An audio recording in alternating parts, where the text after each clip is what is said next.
ಓಂ ಶ್ರೀ ಮಹಾಗಣಾಧಿಪತಿಯೇ ನಮಃ. ಓಂ ಶ್ರೀ ಮಾತ್ರೇ ನಮಃ. ಓಂ ಶ್ರೀ ಗುರುಭ್ಯೋ ನಮಃ. ಸಮಸ್ತ ಕನ್ನಡ ವೀಕ್ಷಕರಿಗೆ ನಮಸ್ಕಾರ. ನೀವು ಮೊದಲನೇ ಬಾರಿ ನಮ್ಮ ಚಾನಲ್ ನೋಡ್ತಾ ಇದ್ದರೆ ದಯವಿಟ್ಟು ಸಬ್ಸ್ಕ್ರೈಬ್ ಮಾಡಿ ಅಂತ ಹೇಳ್ತಾ, ಮುಖ್ಯವಾಗಿ ಈ ಹೊಸ ಆಂಗ್ಲ ವರ್ಷದಲ್ಲಿ 2026ರಲ್ಲಿ ದ್ವಾದಶ ರಾಶಿಗಳಿಗೆ ಇರುವಂತಹ ಗೋಚಾರ ಗ್ರಹಚಾರ ಫಲಗಳನ್ನು ನಾವು ಇಂದಿನ ವಿಡಿಯೋಗಳಲ್ಲಿ ಹೇಳಿದ್ದೇವೆ. ಈಗ ಈ ದ್ವಾದಶ ರಾಶಿಗಳಲ್ಲಿ ಬರುವಂತಹ 27 ನಕ್ಷತ್ರಗಳಲ್ಲಿ ಮುಖ್ಯವಾದ ನಕ್ಷತ್ರಗಳ ಜಾತಕರಿಗೆ ಈ 2026ನೇ ವರ್ಷ ಯಾವ ರೀತಿ ಅನುಕೂಲವಾಗಿರುತ್ತೆ. ನಮಗೆ ನಕ್ಷತ್ರ ಗೊತ್ತಿಲ್ಲ, ರಾಶಿ ಮಾತ್ರ ಗೊತ್ತು. ನಾಮ ನಕ್ಷತ್ರದಿಂದ ನಮಗೆ ರಾಶಿ ಮಾತ್ರ ಗೊತ್ತು ಅಂದರೆ ನಿಮ್ಮ ಹೆಸರಿನಲ್ಲಿ ಮೊದಲನೆಯ ಅಕ್ಷರ ಯಾವ ನಕ್ಷತ್ರ ಅಡಿಯಲ್ಲಿ ಬರುತ್ತೆ ಅಂತ ತಿಳ್ಕೊಂಡ್ರೆ ನಿಮಗೆ ನಕ್ಷತ್ರ ಯಾವುದು ಅನ್ನೋದು ಗೊತ್ತಾಗ್ತಾ ಇರುತ್ತೆ. ಅದರಲ್ಲಿಯೂ ಕೂಡ ಈ ದಿನ 2026ರಲ್ಲಿ ತುಲಾರಾಶಿ ಮತ್ತು ವೃಶ್ಚಿಕ ರಾಶಿಯಲ್ಲಿ ಬರುವಂತಹ ನಕ್ಷತ್ರ ಯಾವುದು ಹೇಳಿ? ಎಸ್, ಕರೆಕ್ಟ್, ವಿಶಾಖ ನಕ್ಷತ್ರ. ಯಾಕಂದರೆ ವಿಶಾಖ ನಕ್ಷತ್ರದ 1, 2, 3 ಪಾದಗಳು ಬಂದು ತುಲಾರಾಶಿಯಲ್ಲಿ, 4ನೇ ಪಾದವು ಬಂದು ಮುಖ್ಯವಾಗಿ ವೃಶ್ಚಿಕ ರಾಶಿಯಲ್ಲಿ ಬರುತ್ತೆ. 1, 2, 3 ಪಾದಗಳಿಗೆ ರಾಶ್ಯಾಧಿಪತಿ ಶುಕ್ರ ಆಗಿರ್ತಾರೆ. 4ನೇ ಪಾದಕ್ಕೆ ರಾಶ್ಯಾಧಿಪತಿ ಬಂದು ಕುಜ ಮಹಾಶಯರು ಆಗಿರ್ತಾರೆ. ಮುಖ್ಯವಾಗಿ ನಕ್ಷತ್ರಕ್ಕೆ ಅಧಿಪತಿ ಬಂದು ವಿಷ್ಣು ಮಹಾಮೂರ್ತಿ ಆಗಿರ್ತಾರೆ.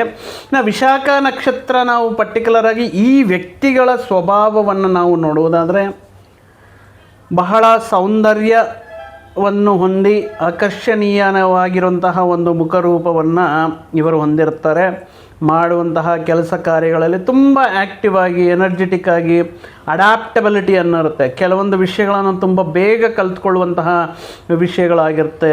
ಮುಖ್ಯವಾಗಿ ಸೌಮ್ಯ 1, 2, 3 ಈ ನಕ್ಷತ್ರದಲ್ಲಿ ಹುಟ್ಟಿರುವಂತಹ ವ್ಯಕ್ತಿಗಳು ಸ್ವಲ್ಪ ಸೌಮ್ಯ, ಒಳ್ಳೆಯತನ ಮತ್ತು ತುಂಬ ಸಾಫ್ಟ್ ನೇಚರ್ ಆಗಿದ್ದರೆ, ಬಟ್ 4th ಪಾದ ಅಂದರೆ 4ನೇ ಪಾದದಲ್ಲಿ ಹುಟ್ಟಿದವರು ಸ್ವಲ್ಪ ಡೇರಿಂಗ್ ಆ್ಯಂಡ್ ಡ್ಯಾಶಿಂಗ್ ನೇಚರನ್ನ ಹೊಂದಿರ್ತಾರೆ. ತುಂಬ ಅದ್ಭುತ ರೀತಿಯಲ್ಲಿ ಅವ್ರಿಗೆ ನೀಡಿರುವಂತಹ ಜವಾಬ್ದಾರಿಗಳನ್ನು ಪೂರ್ತಿ ಸಮರ್ಥತೆಯಿಂದ, ಪೂರ್ತಿ ಅನುಕೂಲತೆಯಿಂದ ಕಂಪ್ಲೀಟ್ ಮಾಡಿಕೊಳ್ಳುವಂತಹ, ತುಂಬ ಸ್ಮಾರ್ಟ್ನೆಸ್ ಯೂಸ್ ಮಾಡಿ ಕೆಲವೊಂದು ವಿಷಯಗಳನ್ನು ಪೂರ್ತಿ ಮಾಡುವಂತಹ ವ್ಯಕ್ತಿಗಳು ವಿಶಾಖ ನಕ್ಷತ್ರದಲ್ಲಿ ಇರುತ್ತೆ. ಇನ್ನು ಈ ನಕ್ಷತ್ರದಲ್ಲಿ 1, 2, 3 ಈ ಪಾದಗಳಿಗೆ ಯಾವುದೇ ರೀತಿ ದೋಷ ಇರಲ್ಲ. ಅಂದರೆ 4ನೇ ಪಾದದಲ್ಲಿ ಹುಟ್ಟಿರುವಂತಹ ಶಿಶುವಿಗೆ ಅಥವಾ ಜಾತಕನಿಗೆ ದೋಷ ಇರುತ್ತೆ. ಅದು ಮುಖ್ಯವಾಗಿ ತಂದೆಗೆ ದೋಷ. ಅಂದರೆ ತಂದೆ ಆರೋಗ್ಯದ ವಿಷಯಗಳಲ್ಲಾಗಿರ್ಬೋದು ಅಥವಾ ಹಣಕಾಸಿನ ಬೆಳವಣಿಗೆ ವಿಷಯದಲ್ಲಾಗಿರ್ಬೋದು ಈ ದೋಷ ಉಂಟು ಮಾಡ್ತಾ ಇರುತ್ತೆ. ಆದ್ದರಿಂದ 4ನೇ ಪಾದದಲ್ಲಿ ಏನಾದರೂ ವಿಶಾಖ ನಕ್ಷತ್ರದ 4ನೇ ಪಾದದಲ್ಲಿ ಮಗು ಜನಿಸಿದರೆ ನಕ್ಷತ್ರ ಶಾಂತಿ ಮಾಡಿಸುವುದು, ಅದು ಹುಟ್ಟಿರುವಂತಹ ದಿನದಿಂದ 21 ದಿನ ಅಥವಾ 3 ತಿಂಗಳ ಒಳಗಡೆ, ಇಲ್ಲಿವರೆಗೂ ಮಾಡಿಸಿಲ್ಲ, ನಾವು ಮಾಡಲೇ ಇಲ್ಲ ಅನ್ನುವಂಥ ಸಂದರ್ಭಗಳಲ್ಲಿ ಈಗ ಆ ಜಾತಕನಿಗೆ ನವಗ್ರಹ ಶಾಂತಿ ಮಾಡಿಸುವುದರಿಂದ ಈ ನಕ್ಷತ್ರದ ಕೆಲವು ದೋಷ ಪರಿಹಾರಗಳನ್ನೋದು ಇವರಿಗೆ ಕಮ್ಮಿಯಾಗುತ್ತೆ. ದೋಷದ ಪ್ರಭಾವ ಅನ್ನೋದು ಕಮ್ಮಿಯಾಗುತ್ತೆ. ಇವರ ಮಾತಿನಿಂದ, ನೋಟದಿಂದ, ಕೆಲವೊಂದು ವಿಷಯಗಳಿಂದ ತುಂಬ ವೇಗವಾಗಿ ಬೇರೆಯವರನ್ನು ಆಕರ್ಷಣೆ ಮಾಡ್ತಾರೆ. ಅಂದರೆ ನೋಡೋದಕ್ಕೂ ಅಷ್ಟು ಸ್ಪೃದ್ರೂಪಿಯಾಗಿ ಇರ್ತಾರೆ. ಸೊ ಆ ರೀತಿ ಒಂದು ಸ್ಮಾರ್ಟ್ನೆಸ್ ಆಗಿರ್ಬೋದು, ಹಾಸ್ಯ ಚತುರತೆ, ಹಾಸ್ಯ ಪ್ರಜ್ಞೆ ಆಗಿರ್ಬೋದು, ಒಳ್ಳೆಯ ವ್ಯಕ್ತಿಗಳು. ಒಟ್ಟಾಗಿ ವಿಶಾಖ ನಕ್ಷತ್ರದವರು ಅಂದರೆ ಒಳ್ಳೆಯ ವ್ಯಕ್ತಿಗಳು. ಎಲ್ಲಿವರೆಗೂ ಅವರ ತಂಟೆಗೆ ಹೋಗೋವರೆಗೂ. ಅವರ ತಂಟೆಗೆ ಹೋಗಿದ್ದಾರಾ, ಮುಗೀತು ಕತೆ. ಆ ರೀತಿ ಒಳ್ಳೆಯ ವ್ಯಕ್ತಿತ್ವವನ್ನು ಇರುತ್ತೆ. ಮುಖ್ಯವಾಗಿ ವಿಶಾಖ ನಕ್ಷತ್ರದಲ್ಲಿ ತುಂಬ ತುಂಬ ಅಪರೂಪವಾಗಿ ಕಾಣಿಸುವಂತಹ ಲಕ್ಷಣ ಏನಪ್ಪ ಅಂದರೆ ಇವರಿಗೆ ಕಾಂಪಿಟೇಟಿವ್ ಎಕ್ಸಾಮ್ಸ್ ಅಂದರೆ ಎಕ್ಸಲೆಂಟಾಗಿ ಕ್ವಾಲಿಫೈ ಆಗ್ತಾ ಇರ್ತಾರೆ. ಈ ನಕ್ಷತ್ರದಲ್ಲಿ ಹುಟ್ಟಿರುವಂತಹ ಬಹುತೇಕರು ಸ್ಟೇಟ್ ಗೌರ್ಮೆಂಟ್ ಅಥವಾ ಸೆಂಟ್ರಲ್ ಗೌರ್ಮೆಂಟ್ ಈ ರೀತಿ ಉದ್ಯೋಗಗಳಲ್ಲಿ ಸ್ಥಿರವಾಗಿರುತ್ತಾರೆ. ಇನ್ನು ಮುಖ್ಯವಾಗಿ ಇವರಲ್ಲಿರುವಂತಹ ಡೇರಿಂಗ್ ಆ್ಯಂಡ್ ಡ್ಯಾಶಿಂಗ್ ನೇಚರಿಂದ IAS, IPS, ಪೊಲೀಸ್ ಡಿಪಾರ್ಟ್ಮೆಂಟ್ ಇತ್ಯಾದಿ ವಿಷಯಗಳಲ್ಲಿ ಅದ್ಭುತ ರೀತಿಯಲ್ಲಿ ಸಕ್ಸಸ್ ಆಗ್ತಾ ಇರ್ತಾರೆ ವಿಶಾಖ ನಕ್ಷತ್ರದವರು. ಇಲ್ಲ ಇವರ ಮಹತ್ವವಾಗಿರುವಂಥ ಉನ್ನತ ಮಹತ್ವಾಕಾಂಕ್ಷೆಗಳನ್ನು ಹೊಂದಿರ್ತಾರೆ. ಇಲ್ಲ IT ಫೀಲ್ಡ್, IT ಸೆಕ್ಟರ್ ಅಂತ ಹೇಳಿದ್ರೆ ಬಹಳಷ್ಟು ಜನ ವಿದೇಶದಲ್ಲಿ ಅಂದರೆ ನಿವಾಸವನ್ನು ಹುಡುಕೋದ್ರಲ್ಲಿ, ವಿದೇಶದಲ್ಲಿ ಸೆಟ್ಲ್ ಆಗೋದಕ್ಕೆ ವಿಶಾಖ ನಕ್ಷತ್ರದವರು ಪ್ರಯತ್ನ ಮಾಡ್ತಾ ಇರ್ತಾರೆ. ಬಟ್ ಇವರಲ್ಲಿ ಒಂದು ಡಿವೈನ್ ನೇಚರ್ ಇರುತ್ತೆ, ಒಂದು ಒಳ್ಳೆಯ ಹೆಲ್ಪಿಂಗ್ ನೇಚರ್ ಇರುತ್ತೆ. ಕಷ್ಟದಲ್ಲಿರುವಂತಹ ವ್ಯಕ್ತಿಗಳಿಗೆ ಸಹಾಯ ಮಾಡಬೇಕು ಅನ್ನುವಂತಹ ಯೋಚನೆ ಇರುತ್ತೆ. ನೀವು ಕೇಳಿ ಬೇಕಾದರೆ ನಿಮ್ಮ ಜೀವನ ಗುರಿ ಏನು ಅಂದರೆ ಒಂದು ಅನಾಥಾಶ್ರಮ ಮಾಡಬೇಕು ಅಥವಾ ಒಂದು ದೇವಸ್ಥಾನ ಕಟ್ಟಿಸ್ಬೇಕು, ಅಂದರೆ ಉನ್ನತ ಮಹತ್ವಾಕಾಂಕ್ಷೆಗಳನ್ನು ಹೊಂದಿರುತ್ತಾರೆ. ಒಂದು ಆರ್ಫನೈಸ್ಗೆ ಹೆಲ್ಪ್ ಮಾಡಬೇಕು ಅಥವಾ ಅದಕ್ಕೆ ಟ್ರಸ್ಟಿಯಾಗಿ ಒಂದು ಕೆಲವೊಂದು ಮಕ್ಕಳಿಗೆ ವಿದ್ಯಾಭ್ಯಾಸ ಕೊಡಬೇಕು. ಅದ್ಭುತ ರೀತಿಯಲ್ಲಿ ಸೇವೆ ಗುಣವನ್ನು ಹೊಂದಿರುವಂತಹ ವ್ಯಕ್ತಿಗಳು, ವಿದೇಶದಲ್ಲಿ ಸೆಟ್ಲಾಗುವಂತಹ ವ್ಯಕ್ತಿಗಳು, ಇನ್ನು ಚಾರ್ಟೆಡ್ ಅಕೌಂಟೆಂಟ್ಸ್ ಆಗಿರ್ಬೋದು, IAS ಆಗಿರ್ಬೋದು, IPS ಆಗಿರ್ಬೋದು.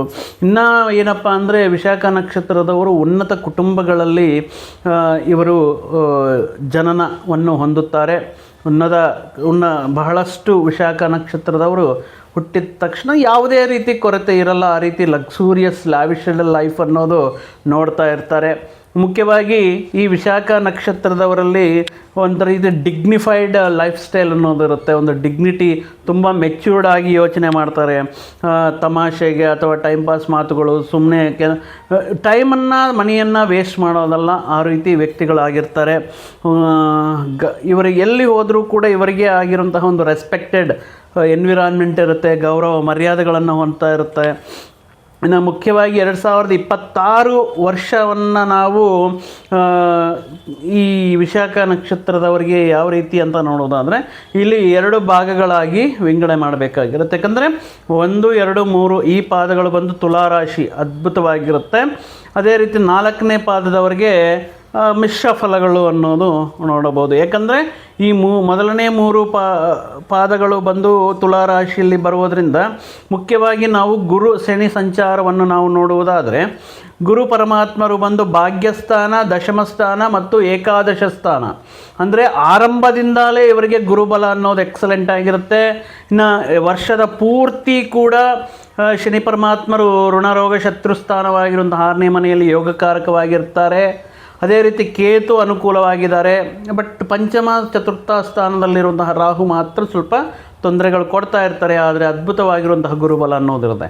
ಅದೇ 4ನೇ ಪಾದ ತಗೊಂಡ್ರೆ ಮುಖ್ಯವಾಗಿ ಇವರಿಗೆ ಅಷ್ಟಮ ಭಾಗ್ಯ, ದಶಮ ಸ್ಥಾನದಲ್ಲಿ ಗುರು ಸಂಚಾರ, ಮಿಶ್ರ ಫಲಗಳು ಅಂತ ಹೇಳಿದ್ದೇವೆ.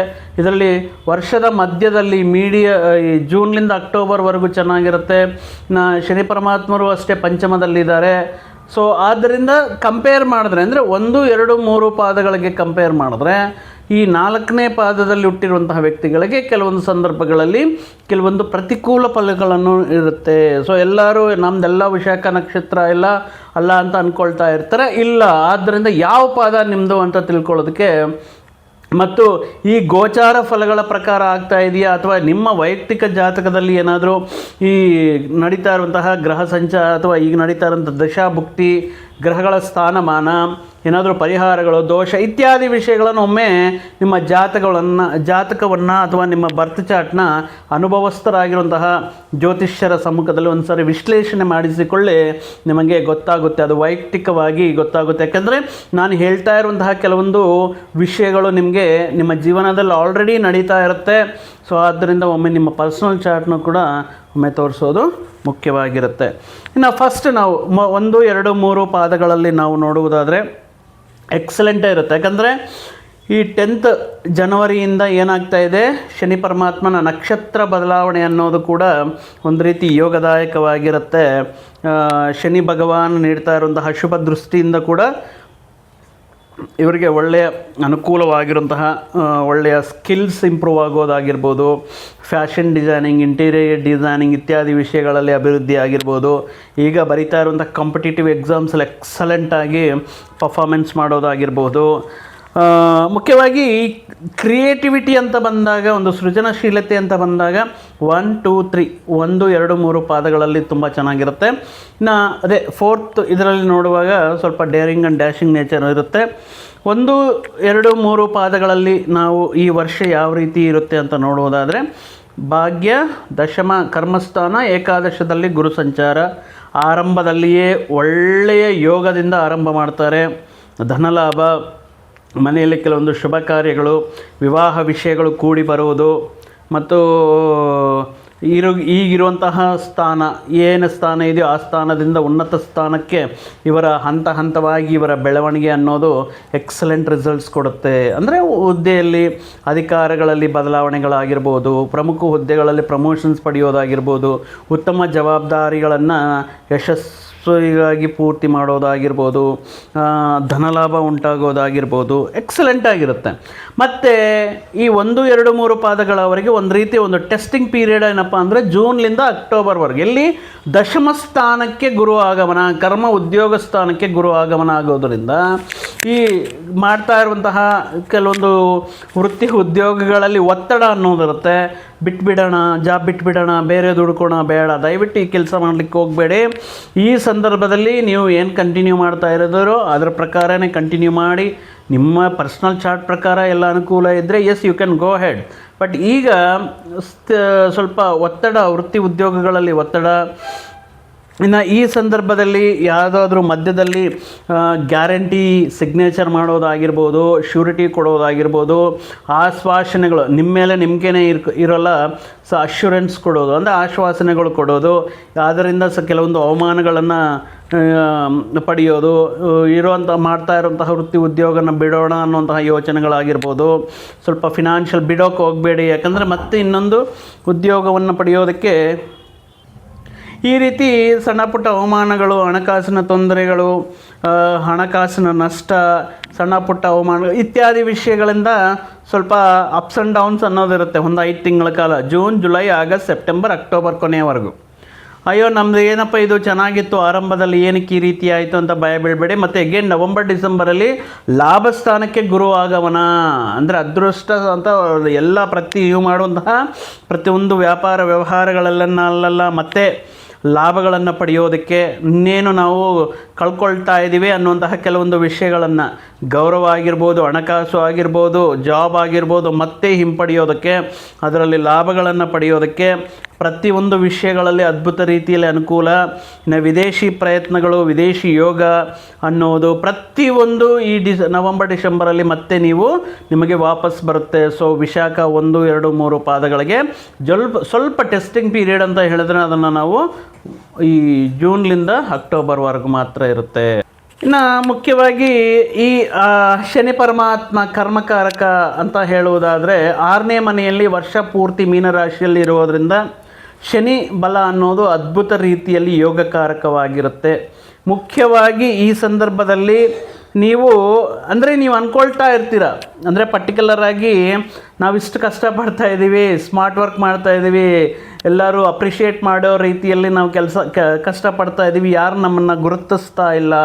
ಬಟ್ ನಿಮ್ಮ ಕೆಲಸ ನೀವು ಮಾಡ್ತಾ ಹೋಗಿ ನಿಮ್ಮ ಜೀವನದಲ್ಲಿ ಬರುವಂತಹ ಒಬ್ಬ ವ್ಯಕ್ತಿ ಆ ಶಕ್ತಿಯ ರೂಪದಲ್ಲಿ ನಿಮ್ಮನ್ನು ನೋಡ್ತಾ ಇರ್ತಾರೆ. ನಿಮ್ಮಲ್ಲಿರುವಂತಹ ಚಾಣಕ್ಯತನವನ್ನು, ಆ ಸ್ಟ್ರಾಟಜಿನ, ನಿಮ್ಮಲ್ಲಿರುವಂತಹ ಪ್ರತಿಭೆಯನ್ನು ನೋಡ್ತಾ ಇರ್ತಾರೆ, ಅಬ್ಸರ್ವ್ ಮಾಡ್ತಾ ಇರ್ತಾರೆ. ಸೊ ಆಕಸ್ಮಿಕವಾಗಿ ಆ ವ್ಯಕ್ತಿ ನಿಮ್ಮಲ್ಲಿರುವಂತಹ ಈ ಗುಣಗಳನ್ನು ಸಂಸ್ಥೆಗೆ ಅಥವಾ ಮೇಲಧಿಕಾರಿಗಳಿಗೆ ತಿಳಿಸೋದ್ರಿಂದ ನಿಮಗೆ ಅದೃಷ್ಟ ರೀತಿಯಲ್ಲಿ ಆನ್ಸೈಟ್ ಆಪರ್ಚುನಿಟೀಸ್ ಬರುತ್ತೆ, ವಿದೇಶಿಗೆ ಹೋಗುವಂಥ ಅವಕಾಶಗಳು ಬರುತ್ತೆ, ಅಥವಾ ಮತ್ತೊಂದು ಉನ್ನತ ರೀತಿಯಲ್ಲಿ ಹೋಗಬೇಕಾಗಿರುವಂಥ ಒಳ್ಳೆ ಪ್ರಾಜೆಕ್ಟ್ಗೆ ಹೋಗುವಂತಹ ಚಾನ್ಸಸ್ ಬರುತ್ತೆ. ನಮ್ಮನ್ನು ಯಾರು ನೋಡ್ತಾ ಇಲ್ವಲ್ಲ, ನಮ್ಮನ್ನು ಯಾರು ನಮ್ಮ ಕಷ್ಟವನ್ನು ಯಾರು ಗುರುತಿಸ್ತಾ ಇಲ್ಲಲ್ಲ, ಬೇಡ, ಒಬ್ಬ ವ್ಯಕ್ತಿ ನಿಮ್ಮ ಜೀವನ ರೂಪದಲ್ಲಿ, ದೈವದ ರೂಪದಲ್ಲಿ, ಪ್ರಮುಖ ಉನ್ನತ ಸ್ಥಾನದಲ್ಲಿರುವಂತಹ ವ್ಯಕ್ತಿ ನಿಮಗೆ ಒಂದು ಅದೃಷ್ಟ ಶಕ್ತಿಯ ರೂಪದಲ್ಲಿ ನಿಮಗೆ ಈ ವರ್ಷದಲ್ಲಿ ಶನಿ ಪರಮಾತ್ಮ 6ನೇ ಮನೆಯಲ್ಲಿರೋದ್ರಿಂದ ಅದೃಷ್ಟ ರೀತಿಯಲ್ಲಿ ನಿಮಗೆ ಕೆಲವೊಂದು ಅವಕಾಶಗಳನ್ನು ನೀಡ್ತಾರೆ. ಆ ಅವಕಾಶಗಳಿಂದ ನಿಮ್ಮ ಸ್ಥಾನವು ಎಕ್ಸಲೆಂಟಾಗಿ ಎಕ್ಸ್ಪೆಕ್ಟೇ ಮಾಡಿರಲ್ಲ.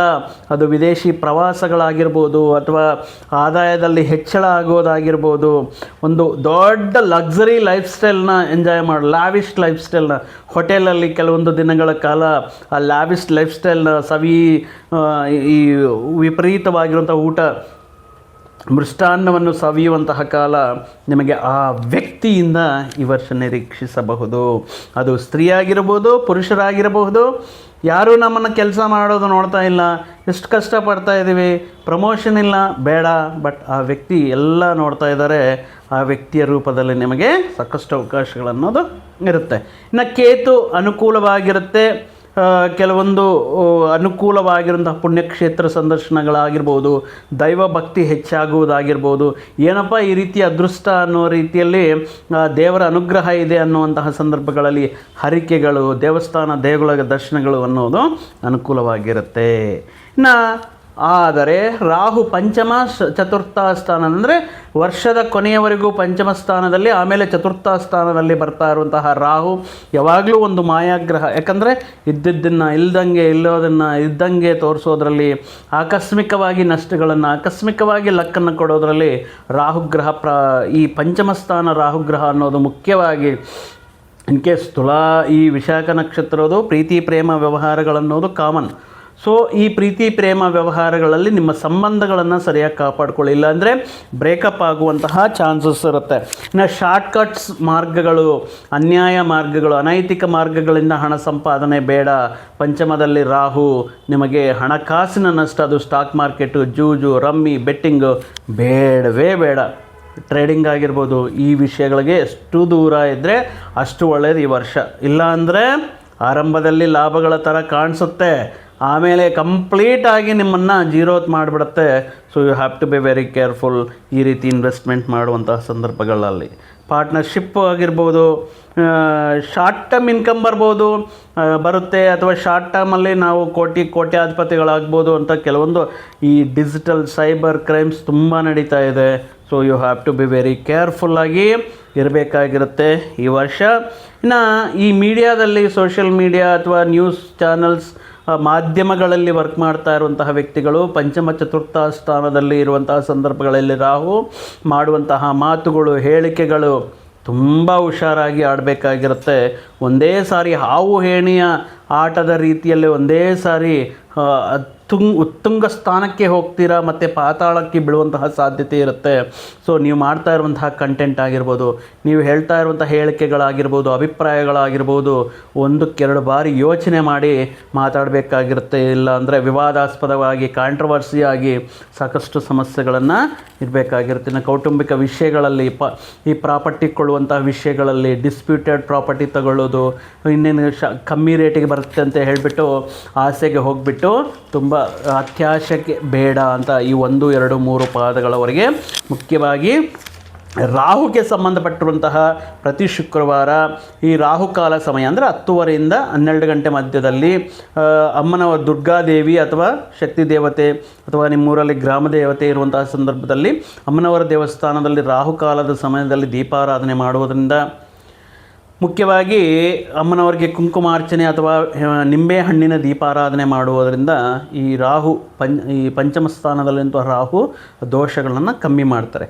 ಇನ್ನು ಮತ್ತು 3 ಪಾದಗಳಿಗೆ ಹೇಳಿದಿರಲ್ಲ, ಮತ್ತು 4ನೇ ಪಾದ ಬಗ್ಗೆ ಸ್ವಲ್ಪ ಹೇಳಿ ಅಂತ ಹೇಳ್ತಾ ಇರುವಂಥವ್ರಿಗೆ, 4ನೇ ಪಾದವರೆಗೆ ಮಾತ್ರ ಇವರಿಗೆ ಈ ಮಿಶ್ರ ಫಲಗಳು ಅಂತ ಹೇಳಿದ್ದೇವೆ. ಇವರಿಗೆ ಗುರು ಪರಮಾತ್ಮ ಅಷ್ಟಮ ಭಾಗ್ಯ ದಶಮ ಸ್ಥಾನದಲ್ಲಿ, ಅಂದರೆ ಎಂಟೈರ್ ಇಯರ್ ತಗೊಂಡ್ರೆ ಇವರಿಗೆ ಜೂನ್ಲಿಂದ ಅಕ್ಟೋಬರ್ವರೆಗೂ ಮಾತ್ರ ಗುರು ಪರಮಾತ್ಮ ಅನುಕೂಲವಾಗಿರ್ತಾರೆ.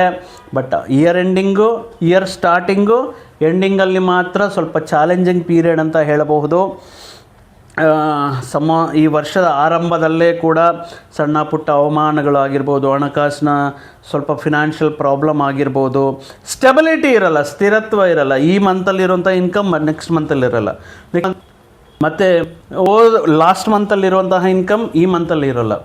ಸಂತಾನದ ವಿಷಯದಲ್ಲಿ, ಹಣಕಾಸಿನ ವಿಷಯಗಳಲ್ಲಿ ಸಂತಾನಕ್ಕೆ ಒಳ್ಳೆ ಸೀಟ್ ಬಂದಿರುತ್ತೆ, ಬಟ್ ಕಾಲೇಜ್ ಫೀಸ್ ಕಟ್ಟಬೇಕು, ಅಕಾಡೆಮಿಕ್ ಫೀಸ್ ಕಟ್ಟಬೇಕು, ಅಥವಾ ನೀವು ಎಕ್ಸ್ಪೆಕ್ಟ್ ಮಾಡಿರೋ ರೀತಿಯಲ್ಲಿ ನಿಮ್ಮ ಸಂತಾನವು ಪರ್ಫಾರ್ಮೆನ್ಸ್ ಮಾಡದೇ ಇರ್ಬೋದು. ಬಟ್ ತುಂಬ ಎಕ್ಸ್ಪೆಕ್ಟೇಷನ್ಸ್ ಇಟ್ಕೊಂಡಿರ್ತಾರೆ, ಫ್ರೀ ಸೀಟ್ ಬಂದಿರುತ್ತೆ ಅಂತ, ಬಟ್ ಕೊನೆ ಕ್ಷಣದಲ್ಲಿ ಮಿಸ್ ಆಗೋದು. ಈ ರೀತಿ ಸಣ್ಣ ಪುಟ್ಟ ಆತಂಕಗಳು ಅನ್ನೋದು ಎದುರಿಸುವಂತಹ ಸಂದರ್ಭ ಜೂನ್ವರೆಗೂ ಇರುತ್ತೆ. ಇನ್ನು ವಿದೇಶಿ ಪ್ರಯತ್ನಗಳು ಮಾಡಬೇಕು, ವಿದೇಶಿ ಯೋಗ ಅಥವಾ ವಿದೇಶದಲ್ಲಿರುವಂತಹ ವ್ಯಕ್ತಿಗಳಿಗೆ ಜಾಬ್ ಲಾಸ್ ಆಗೋದು ಅಥವಾ ಜಾಬ್ಗೋಸ್ಕರ ಸರ್ಚಿಂಗಲ್ಲೇ ಕೆಲವು ತಿಂಗಳುಗಳೆಲ್ಲ ಕಳೆದೋಗ್ತಾ ಇರುತ್ತೆ. ಯಾಕಂದರೆ ಅಲ್ಲಿ ಮೇಂಟೆನೆನ್ಸ್, ಅಲ್ಲಿ ಕಾಸ್ಟ್ ಆಫ್ ಲಿವಿಂಗು ಎಲ್ಲವನ್ನು ನೋಡ್ಕೊಳ್ತಾ ಜಾಬ್ ಸರ್ಚಿಂಗ್ ಅಂದರೆ ಅಷ್ಟು ಈಸಿ ಅಲ್ಲ. ಸೊ ಜೂನ್ವರೆಗೂ ಕೂಡ ಈ ವಿಶಾಖ ನಕ್ಷತ್ರ 4ನೇ ಪಾದ ವಿದೇಶಿ ಯೋಗ ಅಥವಾ ವಿದೇಶದಲ್ಲಿ ಉದ್ಯೋಗ ಪ್ರಯತ್ನಗಳು ಮಾಡ್ತಾ ಇರೋಂಥವ್ರು ಸ್ವಲ್ಪ ತಾಳ್ಮೆಯಿಂದ ಇರಬೇಕಾಗಿರುತ್ತೆ. ಮುಖ್ಯವಾಗಿ ಹಣಕಾಸಿನ ವಿಷಯಗಳಲ್ಲಿ ದುಂದು ವೆಚ್ಚಗಳು ಬೇಡ. ತುಂಬ ಇರುವಂತಹ ಹಣಕಾಸಿನ ಆದಾಯ ಏನಿದೆಯೋ ಅದರಲ್ಲೇ ಸ್ವಲ್ಪ ಅಡ್ಜಸ್ಟ್ ಮಾಡ್ಕೊತ ಮಾಡಬೇಕಾಗಿರುತ್ತೆ. But don't worry, June to October ಭಾಗ್ಯಸ್ಥಾನಕ್ಕೆ ಬರುವಂತಹ ಗುರು ಪರಮಾತ್ಮ ಒಂದು ಅದೃಷ್ಟ ರೀತಿಯಲ್ಲಿ ಉಚ್ಚ ಸ್ಥಾನಕ್ಕೆ ಕಟಕ ರಾಶಿಯಲ್ಲಿ ಎಕ್ಸ್ಟ್ರಾಕ್ಟೇಷನ್ ಆಗ್ತಾ ಇರುವಂತಹ ಕಾರಣದಿಂದ ನೀವು whatever you are expecting, ನೀವು ಏನಕ್ಕೋಸ್ಕರ ವೆಯ್ಟ್ ಮಾಡ್ತಾ ಇದ್ದೀರಾ, ಯಾವ ಅದೃಷ್ಟಕ್ಕೋಸ್ಕರ ವೆಯ್ಟ್ ಮಾಡ್ತಾ ಇದ್ದೀರಾ ಅನ್ನುವಂತಹ ರೀತಿಯಲ್ಲಿ, ಯಾಕಂದರೆ ಇಲ್ಲಿ ಮತ್ತು ಪಂಚಮ ಸ್ಥಾನಕ್ಕೆ ಅಧಿಪತಿ. ಸೊ 4ನೇ ಪಾದದವರು ಮಾತ್ರ ಎಕ್ಸಲೆಂಟಾಗಿ ಇನ್ವೆಸ್ಟ್ಮೆಂಟ್ಗಳಲ್ಲಿ ಲಾಭಗಳನ್ನು ಈ 5 ತಿಂಗಳಲ್ಲಿ ಕಾಣಬಹುದು. ಅದ್ಭುತ ರೀತಿಯಲ್ಲಿ ಯೋಗಕಾರಕವಾಗಿರುತ್ತೆ. ನಿಮ್ಮ ವೃತ್ತಿ ಉದ್ಯೋಗಗಳಲ್ಲಿ ಅನುಕೂಲತೆ ಆಗಿರ್ಬೋದು, ವಿವಾಹ ವಿಷಯಗಳಲ್ಲಿ ಅನುಕೂಲತೆ ಆಗಿರ್ಬೋದು, ಸಂತಾನದ ವಿಷಯದಲ್ಲಿ ಹಣಕಾಸಿನ ಲಾಭ ಎಕ್ಸಲೆಂಟ್ ಆಗಿದೆ. ಬಟ್ ನವಂಬರ್ ಡಿಸೆಂಬರ್ ಅಗೈನ್ ಇವರು ದಶಮ ಸ್ಥಾನಕ್ಕೆ ಬರುವುದರಿಂದ ಸ್ವಲ್ಪ ಜಾಬ್ ಚೇಂಜ್ ಮಾಡೋಣ, ವೃತ್ತಿಯಲ್ಲಿ ಬದಲಾವಣೆಗಳು, ಸ್ಥಾನದಲ್ಲಿ ಬದಲಾವಣೆಗಳು, ಸ್ಥಾನಾಂತರ ಇತ್ಯಾದಿ ವಿಷಯಗಳನ್ನೋದು, ಸಣ್ಣ ಪುಟ್ಟ ಅವಮಾನಗಳು ಫೇಸ್ ಮಾಡುವಂತಹ ಸಂದರ್ಭಗಳು ನೋಡಬಹುದು. ಸೊ ಒಟ್ಟಾಗಿ ಇವರಿಗೆ ಜೂನ್ ಟು ಎಲ್ಲಿವರೆಗೂ ಅಕ್ಟೋಬರ್ವರೆಗೂ 4ನೇ ಪಾದದವರಿಗೆ ಅನುಕೂಲ ಇರುತ್ತೆ. ಸೊ ಅಂದರೆ ಟೋಟಲಾಗಿ ಕಷ್ಟ ನಷ್ಟ ಈಕ್ವಲ್ ಆಗಿ ಇರುತ್ತೆ. ಸೊ ಆದ್ದರಿಂದ ಗುರು ಪರಮಾತ್ಮನ ಗುರುಬಲಗೋಸ್ಕರ ನೀವು ಪರಿಹಾರಗಳನ್ನು ಮಾಡಬೇಕಾಗಿರುತ್ತೆ. ಗುರುವಾರದಂದು ಶ್ರೀ ಗುರುರಾಯರ ಸನ್ನಿಧಾನಕ್ಕೆ ಹೋಗುವುದು, ಅಥವಾ ಗುರುವಾರದಂದು ಕಡಲೆಕಾಳಿನ ಹಿಟ್ಟಿನಿಂದ ಮಾಡಿರುವಂತಹ ಸಿಹಿ ಪದಾರ್ಥಗಳನ್ನು ಚಿಕ್ಕ ಮಕ್ಕಳಿಗೆ ಪ್ರಸಾದವಾಗಿ ವಿತರಣೆ ಮಾಡುವುದು, ಯೆಲ್ಲೋ ಕಲರ್ ಡ್ರೆಸ್ ವೇರ್ ಮಾಡುವುದು, ಕನಕ ಪುಷ್ಯ ರಾಗವನ್ನು ಧಾರಣೆ ಮಾಡೋದರಿಂದ ಈ ಗುರುಬಲ ಅನ್ನೋದು ಜಾಸ್ತಿ ಇರುತ್ತೆ. ಗುರು ಹಿರಿಯರಿಗೆ ಆಶೀರ್ವಾದ ಪಡೆಯೋದ್ರಿಂದ ನಿಮಗೆ ಗುರುಬಲ ಅನ್ನೋದು ಈ ವರ್ಷ ಇರುತ್ತೆ. ಬಟ್ ಶನಿ ಅನುಕೂಲ 3 ಪಾದಗಳಿಗಿದೆ. ಬಟ್ 4ನೇ ಪಾದದವರೆಗೆ ಶನಿ ಪರಮಾತ್ಮ ಪಂಚಮ ಸ್ಥಾನದಲ್ಲಿ ಅಷ್ಟು ಯೋಗಕಾರಕವಾಗಿಲ್ಲ. ಸೊ ಮುಖ್ಯವಾಗಿ ಈ ಪಂಚಮ ಸ್ಥಾನದಲ್ಲಿ ಲಕ್ಷ್ಮೀ ಸ್ಥಾನದಲ್ಲಿರುವಂತಹ ಈ ಶನಿ ಪರಮಾತ್ಮ ವಿದೇಶದಲ್ಲಿ ನೆಲೆಸಿರುವಂತಹ ವ್ಯಕ್ತಿಗಳಿಗೆ ತುಂಬ ಆತಂಕಗಳನ್ನು ನೀಡ್ತಾ ಇರ್ತಾರೆ. ಹಣಕಾಸಿನ ವಿಷಯಗಳಾಗಿರ್ಬೋದು, ಕೆರಿಯರ್ ವಿಷಯಗಳಾಗಿರ್ಬೋದು, ಅದರಲ್ಲೂ ಕೂಡ ಒಮ್ಮೆ ನೀವು ನಿಮ್ಮ ಪರ್ಸ್ನಲ್ ಚಾರ್ಟ್ನ ಒಂದ್ಸರಿ ಚೆಕ್ ಮಾಡ್ಕೊಳ್ಳಿ. ಸೊ ಏನಾದರೂ ಪರಿಹಾರಗಳಿದ್ದರೆ ಆ ರೀತಿ ಮಾಡ್ಕೊಳ್ಳಿ. ಇನ್ನು ರಾಹು ಕೊನೆಯ ಹಂತದಲ್ಲಿ ಅಂದರೆ 4ನೇ ಪಾದದವರೆಗೆ ಕೊನೆಯ ಹಂತದಲ್ಲಿ ತೃತೀಯ ಸ್ಥಾನದಲ್ಲಿ ರಾಜಯೋಗವನ್ನು ನೀಡ್ತಾ ಇದ್ದಾರೆ. ಆಕಸ್ಮಿಕ ಧನಲಾಭ, ಆಕಸ್ಮಿಕ ಅದೃಷ್ಟ ಯೋಗ ಅನ್ನೋ ರೀತಿಯಲ್ಲಿ ವಿಶಾಖ ನಕ್ಷತ್ರದ 4ನೇ ಪಾದದವರೆಗೆ ವರ್ಷದ ಕೊನೆಯಲ್ಲಿ ಅನುಕೂಲವಾಗಿರುತ್ತೆ. ಸೊ ಒಟ್ಟಾಗಿ ವಿಶಾಖ ನಕ್ಷತ್ರದವರು 1, 2, 3 ಪಾದಗಳಲ್ಲಿ ಇರುವಂತಹ ವ್ಯಕ್ತಿಗಳು ರಾಹು ಪರಿಹಾರಗಳನ್ನು, 4ನೇ ಪಾದದಲ್ಲಿ ಗುರು ಪರಿಹಾರಗಳನ್ನು ಮಾಡುತ್ತಾ ಈ ವರ್ಷ ನಿಮ್ಮದೇ ಆಗಿರುವಂತಹ ಈ ಒಳ್ಳೆಯ ಪ್ರತಿಭೆ, ಒಳ್ಳೆಯ ಸ್ಕಿಲ್, ಒಳ್ಳೆಯ ಟ್ಯಾಲೆಂಟಿಂದ ನಿಮ್ಮಲ್ಲಿರುವಂತಹ ಆ ಅದೃಷ್ಟ ಸ್ಥಾನವನ್ನು ಗುರುಬಲದಿಂದ ಮತ್ತಷ್ಟು ವಿಜಯ ಅವಕಾಶಗಳು ನಿಮಗೆ ಸಿಗಲಿ ಅಂತ ಹೇಳ್ತಾ, ಮತ್ತೊಂದು ವಿಡಿಯೋ ಜೊತೆಗೆ ಮತ್ತೊಂದು ಆಸಕ್ತಿಕರ ವಿಷಯದ ಜೊತೆಗೆ ನಿಮ್ಮ ಮುಂದೆ ಮತ್ತೆ ಬರ್ತೀನಿ. ಅಲ್ಲಿವರೆಗೂ ಸರ್ವೇ ಜನಾಂ ಸುಖಿನೋ ಭವಂತು, ಸಮಸ್ತ ಸನ್ಮಂಗಳಾನಿ ಭವಂತು. ಜೈ ಶ್ರೀರಾಮ್.